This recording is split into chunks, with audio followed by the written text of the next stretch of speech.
사칙연산이라고 하는 덧셈, 뺄셈, 곱셈, 나눗셈의 기본 법칙들에 대해 알아봅시다. 덧셈부터 시작하겠습니다. 1 더하기 2는 2 더하기 1과 같습니다. 순서를 바꾸어도 등호가 만족되는 것을 교환 법칙이라고 부릅니다. 1 더하기 2 더하기 3이 있습니다. 1과 2를 먼저 더해도 되고 2와 3을 먼저 더해도 됩니다. 이것을 결합 법칙이 성립한다고 합니다. 이번에는 뺄셈입니다.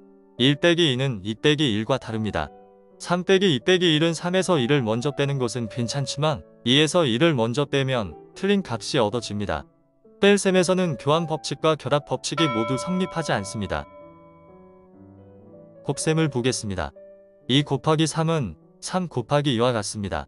2 곱하기 3 곱하기 5는 2와 3을 먼저 곱하거나 3과 5를 먼저 곱해도 등호가 만족합니다.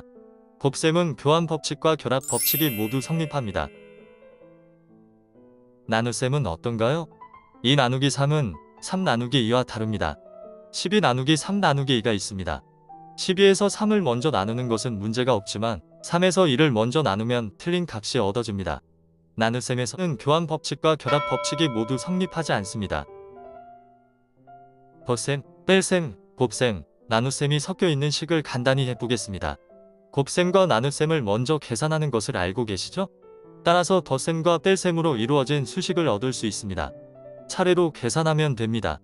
이때 뺄셈의 결합 법칙은 성립하지 않으므로 -5를 묶어서 먼저 계산하면 안되겠죠.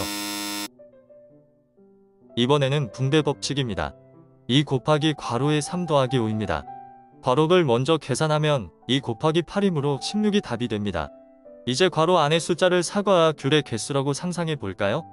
사과 3개와 귤 5개를 2배하는 문제입니다.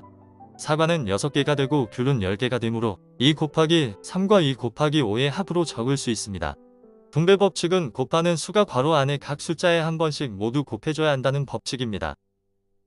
분배 법칙을 거꾸로 연산해 봅시다. 12 더하기 9를 사과 12개와 귤 9개의 합으로 생각해 봅시다. 사과와 귤을 세 묶음으로 분리해보면 사과 4개와 귤 3개로 이루어진 묶음 3개를 얻을 수 있습니다. 앞서 본 경우처럼 3이 괄호 안의 숫자에 각각 곱해지는 것을 알 수 있습니다.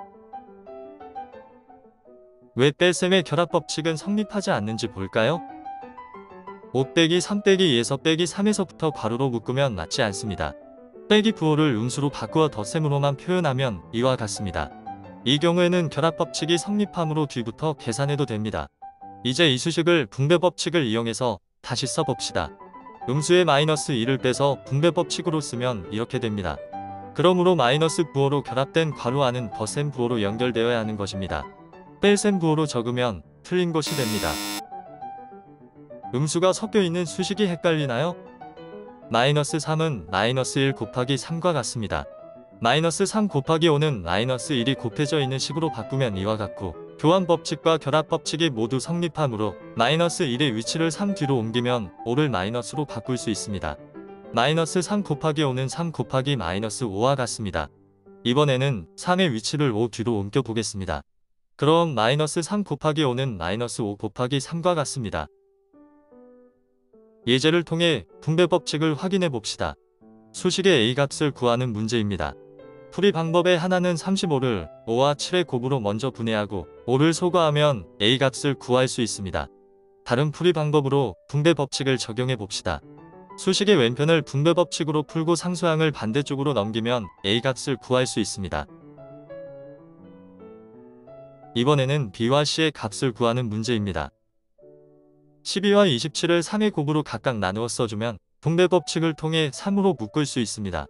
괄호 안의 숫자와 수식을 비교해 보면 B는 3이고 C는 9인 것을 알 수 있습니다.